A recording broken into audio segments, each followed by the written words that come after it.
Hey guys, how are you doing? So it's Crypto Insight UK here, bringing you back another YouTube video. Sorry my content's been a little bit slow recently. My TA's been a bit slow because I'm honestly trying not to put any leverage trades on, anything like that. I can tell you straight away, I increased my block position a little bit yesterday. Actually, this is not financial advice. None of this is financial advice, but I had a small amount of XLM, like $1,000 or something, and I increased that into my block position. I still have my DeLorean NFT. I don't know actually if that's sold. Let's quickly check on that. Actually, on OpenSea, quickly check if my DeLorean sold or not. Like I don't have much on OpenSea, so it's just an easy, quick check for us.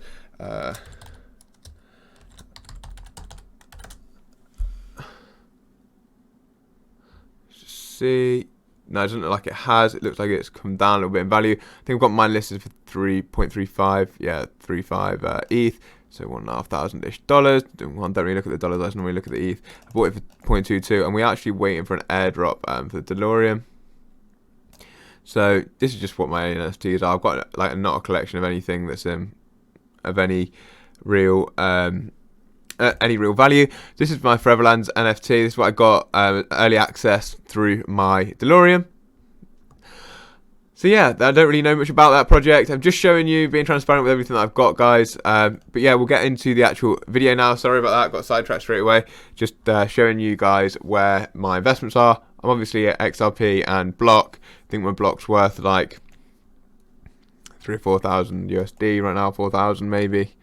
I'm not sure, somewhere around there. But that's where my investments are right now. Block's just a swing for me. I do think the Metaverse tokens will go massively, have a massive increase. Like if you look at all the other Metaverse tokens, Sand's at 28% today, Mana's at 20%, Red Fox at 3.9%, but Red Fox and Wilder Worlds have been absolutely ripping anyway. This is Wilder Worlds, let's say for the last, since 19th of November, it's up 123%. Red Fox, same period, where's 19th? There, it's up 100%. Let's have a look. Mana, 19th of November, 18th, 19th, somewhere around there. Go for 18th. Mana's at 59%, and that's a larger cap coin. And Sand, wow, been ripping. So even from the 5th, 16th, I know it's not as accurate because we've done the 19th from the others, but it's at 200% from there. And then if you look at Blocktopia, 19th of November, we'll go from the bottom like I did, the same, make it fair, like I did with Sand. We are up 46%, so it's decent. I still think there's a big push to come for Blocktopia. That's why I just doubled down on my position. We'll do Blocktopia first, actually, before we get into Bitcoin. So I'll just show you what I've been seeing with Blocktopia. I only drew these fibs on today. Like I don't really think that accurate because we don't have a lot of historical data to go from. So we only opened price action on the 6th of October on this chart anyway. So I've gone from the all-time high to the low. I like the low to be to the right hand side of the all-time high, so like a later date. I think it's more accurate. I don't think this is an accurate reading really, but it does and seems to have some interaction with the 0.618. I'm just going to take this fib off so I can show you what I've been seeing. Anyway, I already had these two resistance lines drawn in. I actually drew in the second one today, but I've had this one, this sort of transparent one drawn in for a while. It's because we wicked up and touched this level at 10.9 before twice. So we wicked up there twice, and we interacted with it a few times. I'll take you into the hourly and you'll see. And then this other level here, we used it as support in this occasion, and we also found resistance on it twice here on the 19th and the 18th of 19th and the 20th of November. No, 19th and the 20th of November, yeah. So let's have a look on the hourly, and I'll show you what I'm seeing. I'll go for 4 hourly first, actually. We've got like a little bit of a cup and handle pattern going on here, which is quite a common pattern actually, thinking about it in the cryptocurrency world. Let me show you. This is quite a defined one. I don't know if there's a cup and handle. I don't know if there's a cup and handle drawing tool on here, but we can use something like this. Look, let's see. Boom, boom, boom, and again, just to show you. There you go. Look at that. That's almost perfect, that is. So once we get a break above this 0.117, like a clean break above there, we should really push off. I'll be looking at a breakout target of at least this distance here. Bang, bang, and you're looking at then up towards this all-time high level 117, and I will be looking to take my position in and around that sort of area. And depending on what the market's saying or what Block's saying itself, then if there's any new partnerships coming out, maybe I'll hold it a bit further, because what we've seen from the other Metaverse tokens is when they have broken their all-time highs, they really have like ripped. So it was really stuck. Sam was stuck below this $3.46, and then when we got that break above there, here we now up. Still, it's managed to do another 100% above there. Mana has only just broken its opening price, but that's its all-time high, sorry, from October. But let's see what happens with that. That's what I mean. So let's just see what happens with the market a little bit. But they're just things to keep your eye on. Red Fox just broke above its all-time high as well.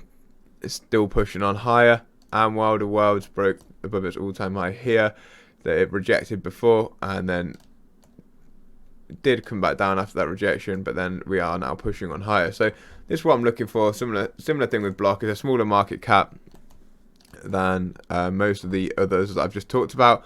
So I think there's definitely some room for it to move up. And they also are announcing a lot of partnerships. So if I do get stuck holding a bag of Block, I'm not going to be too disappointed is what I'm saying, because of the amount of partnerships and stuff that are coming out with it anyway.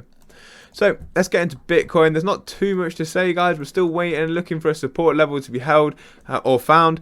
We have held this level here around this section that we're in now for a little while. If we look into this section here, we have held this section for a while. Look, we haven't actually come any lower than the 55,300, and we've consolidated in this range for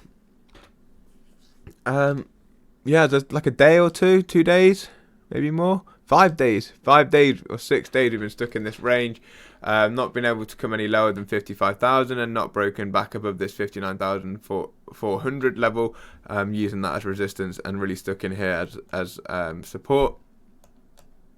Could we come down to this trend line here? Yes, I think it's definitely possible. We could come down and work and touch this trend line. When that'll be, who knows? It's Bitcoin as well. We also could reverse from here. We've been having some negative news. We've got loads of news to talk about today. We've had some negative news come out about cryptocurrencies from India, etc. And it hasn't really affected the price too much. I think everyone already knows now that a lot of air comes out of India in terms of cryptocurrency. So again, there's not loads to report on TA-wise, because we're still sort of chopping in these ranges. Get us on the daily, show you more accurately what we're doing. Yeah, we are coming down a bit, but we aren't doing too much, guys. Let's be completely honest. If you look at these days, boom, when we have that correction, we really flew down. Here, yeah, we've taken a bit of a loss percentage-wise. Let's have a look. From the 10th of November to now, we are on to where we are right now, 17% in 15 days. It's like a 1% loss a day, which is absolutely nothing in the crypto space. You know that, guys, if you've been here for a little while. If we look at what happened back here in May, in 15 days, or in 15 days, we lost 45%. So it's literally less than half of that, like it's a third almost of that value. So it is a bit of a weird one. Let's be honest. So it's just boring, it's chop. It's hard to be in the market at this time. I actually think it's harder to be in the market in this period than it is in this period, because you know here some violence happening, and you look in and you can make good assessments and get some good buy orders in. Here, it's really hard to put any leverage trades on it. It's important to remember and understand now that we are below this moving average, so we're using that now. That will be resistance. But where are we looking for support? We can look for support on the 200 day, on the daily, or on this horizontal trend line. Quite an easy one to draw in, guys. So you just find the low, which is back in July, and then you look at this little cluster in September to October the 2nd, and we just draw a line matching those two up. It would double up as resistance with the 200-day moving average. However, the RSI is still holding that level that I keep talking about. Talked about it in the last few videos when I've been doing TA. Let me just get horizontal array in here, just show you what I'm looking at. This level here, still holding, look. We've bounced down, touched it, double tapped it. Could we be coming down for a triple tap before heading on higher? Potentially. I have seen some on-chain analysis basically saying that crypto is still moving off the exchanges. So we are due and ready for a reversal at some point. We are in for people who believe in moon cycles, we are in a pump moon, which we've just been consolidating so far. I don't really believe in that sort of stuff, guys, but you can't really be against it because everything is crypto, man. Everything can be argued for or against. So it's the same for XRP with the RSI on the daily. We're holding this level at what, 38.14. We're inside these wedges. I'm going to take off all my indicators just to show you what this looks like, guys, with nothing on. It's just massively, it's been ranging for a long time. Like this period here, I know it's difficult to hold for an XRP holder, but just don't let your emotions get involved with any kind of trade. Nothing's changed in terms of Fibonacci's. Everything's the same. So we're 102 days into a range of what? Let's have a look from the exact top to the exact bottom. We're 102 days in. We've only ranged 39% in the last 102 days. It makes everyone in the market really cross with XRP. And if you actually look, if we go from this very top here to the very bottom, it's a 73% range in 231 days. So in a year nearly, or two-thirds of a year, we've only had a 70% range, which is a bit of a madness, guys, I'm not going to lie. But yeah, you know how it is, guys. But again, we're coiling up. I'm never going to say, well, I am going to say if my opinion changes, so I'll take that back. If anything changes in my opinion, then I will let you guys know. Nothing's changing yet. Let me see if I can just get a pen. I want to just show you what I'm looking at. I might have a better, cleaner XRP chart that I can just show you something. So all we're doing here, guys, is just coiling. Where's my pen? I need just my brush. Where are you? Okay, can't find you. Can't find my brush. Great. Have I deleted that accidentally? Potentially. Right. Well, my brush isn't. Oh, here it is. So look what we're doing, guys. So we have this breakup. Well, this breakup, violent breakup, down. Okay, we lose the supports, we come down, and then we try and break back up. We set a lower high, and then a higher low, lower high, higher low, higher high, higher low. We are looking, we could either consolidate a little bit more. We are actually looking for a breakout with that sort of pattern, guys, but it's just coiling. It's coiling. Every time something coils, it's ready for a big pop. That's what you've always got to remember. And let's have a look at Crypto.com token. With the Crypto.com token, we have hit our Fibonacci extensions, which is great. Let me see if I can draw these in. We are, boom. We have hit Fibonacci. We've hit our full Fibonacci extensions here for Crypto.com. On some time frames, this is not the right most accurate chart ever. I'm struggling with my drawings a bit, but I know that we are bang. This is the one I'm looking for. Where are we here? So we are up at the 3.618 Fibonacci retracement. We've hit that nicely. We've got a little bit higher to go to the $1.04 from the opening price down to the previous low. Looking towards that high, as I said, we are massively overbought on the RSI, all the way up at 88, and we have been a bit higher than that before, all the way up to 91, so that would indicate that we could have that a last little push, maybe up to 104, but this is somewhere I'll probably be taking some of my position. I probably would have taken a little few percentages along the way as well. So it does show, though, the reason I brought this up is because it shows most is still in like there and in the locker for some things.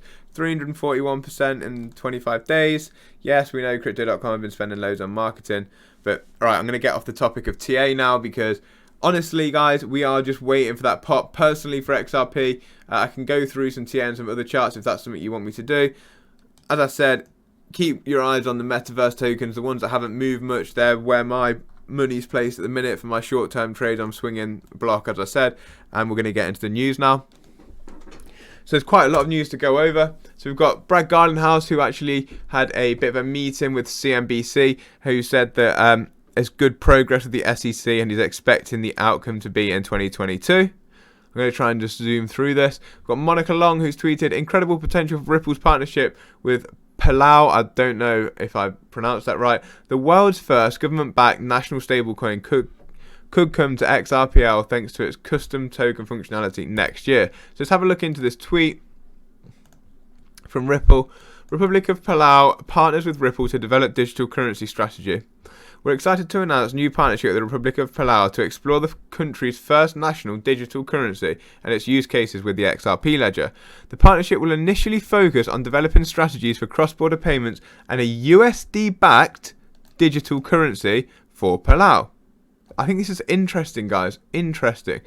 This could see the implementation of the world's first government-backed national stablecoin in the first half of 2022. For which Ripple would provide Palau with technical, business design and policy support, meanwhile exploring a USD-backed stablecoin and associating use cases such as a corporate registry and the XRP ledger could move a viable alternative to central bank digital currencies for countries like Palau. It's the last little paragraph I'm going to read. As part of our commitment to lead in financial services, in financial innovation and technologies, we are delighted to partner with Ripple, said President Sarangal Whips Jr. The first phase of the partnership will focus on cross-border payment strategies and exploring options to create national digital currency, providing the citizens of Palau with greater financial access. But what I find interesting is that it's a USD-backed CBDC that they're going to make, or digital currency backed by US dollar. So I think that that's very interesting. Is this a little step and a way to get the US dollar onto the XRP ledger? I know that's speculation, massive speculation, but could it be? But also, if not, it's nice to see CBDCs being built on the XRPL. We only need a couple of these to be built, and other countries realise how efficient and fast the transactions are for people to follow suit. Whether that will happen overnight or in a few years' time, who knows? I just think that this is a big step that people are not really considering too much, because I think that the GDP of Palau is like 300 billion. But anyway, just something to throw out there, guys. Then we've got this. US Senate demands legal answers on Tether stablecoin from CEO by next month. So more Tether FUD comes out at the same time, and we're going to go where's the other thing that I wanted to talk about. More Tether FUD comes out at the same time that, again, India submits bill to ban most cryptocurrencies, hoping for dashing hopes for friendlier measures. Basically, India have come through again saying that they're looking to ban cryptocurrencies, but they're not looking to ban them. They're looking to ban them as a payment method, but not as an asset. I think this kind of makes sense, because what they're trying to do is release their CBDC, which it says here. They're looking to release their CBDC towards the end of 2021 into 2022. And I think that as an asset, that would, if it's an asset, it won't threaten their national currency, but as a payment method, it might. So what I think a sensible way to regulate cryptos would be is to have them as an asset that you can easily convert into your local currency, and then they can then tax the currency or tax that conversion, so people still pay their taxes, essentially. I think this is a sensible thing to do, but I think the word ban makes it sound bad. Then it says Bitcoin that fell more than 13%. Basically off the back of this news. I don't think that's true. I think the market is just correcting anyway, and I think this news just happens to fall into that just as Tether FUD comes out, especially when the market starts to move down. We also had this from the from the Bank of England. The governor touts CBDCs over stablecoin report. Bank of England chief Andrew Bailey said the bank wouldn't be moving into the retail bank account business through a CBDC.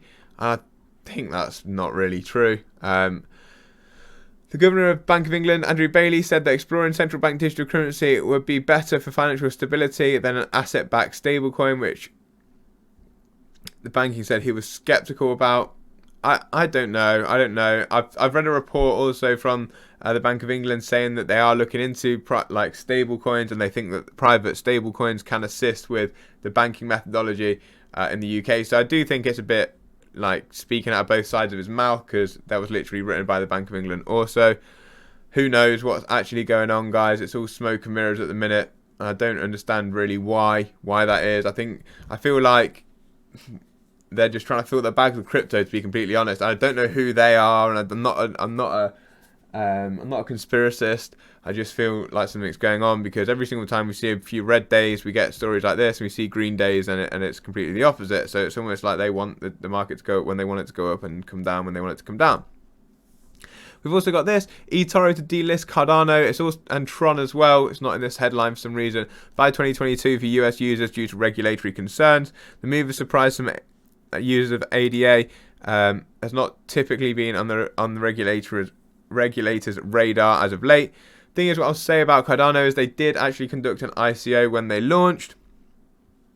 However, it's going to be very hard for the SEC, if it is the SEC who are looking to come after Cardano. But by the way, this is all speculation. This is just a news article. I'm guessing it would be the SEC.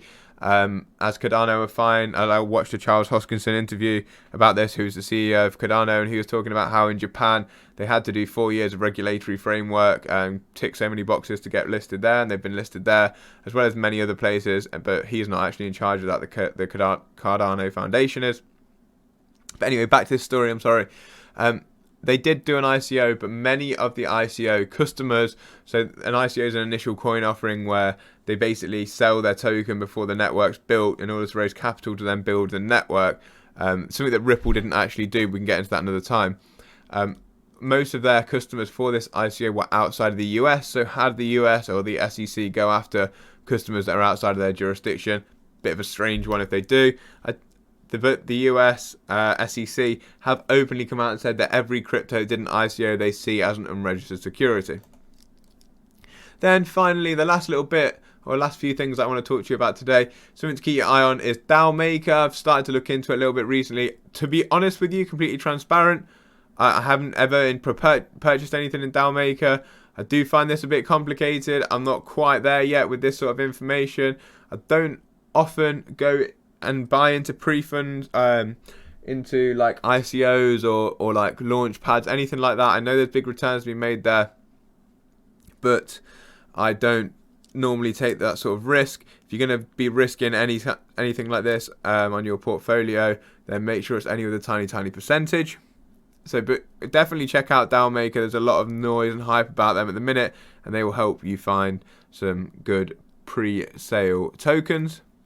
Another thing I wanted to shout out is my guy Bushi. Me and him actually have a podcast. If you check out my podcast section, we talk about decentralized autonomous organizations and NFTs. He has a podcast himself, and it's only got 11 followers at the minute. Bless him. It's a sick podcast though. I don't mean to say bless him in any kind of like derogatory way, anything like that. It's hosted by Satoshi's mum and Bushi, and these guys are clued up on NFTs, guys. If you want to be learning about NFTs, you need to get yourself over there listening to this podcast. Not only are they clued up, but it's a great listen as well, so I just wanted to shout them out. And finally, guys, I'm just going to leave you with this little clip from Natalie Brunel talking about money and Bitcoin specifically, and basically the difference between economies now and back in the day. This applies to both the UK and the US. In my opinion, they're the only people that I can speak for. Obviously, she's speaking for the US, and I'm going to speak on behalf of the UK. I'm just going to leave you with this as a clip to make you guys think about the long-term like positives of holding things like cryptocurrency at the minute in an inflationary market and the way that the monetary and fiat system is going. Hope you guys enjoyed this video. I feel like I've definitely rambled a hell of a lot today. Honestly, my brain is still recovering from C19. I feel way better than I was, but I still feel a bit foggy. But I'm nearly back, guys. I'm nearly back. We just need this final pop for cryptocurrency, get XRP rock and rolling, and then I'm sure we'll be sweet then. But hope you guys enjoy this video. Like, follow, and subscribe if you don't already. And as I said, I'll leave you with this to finish off today's video. Peace up, A-Town down, as I should.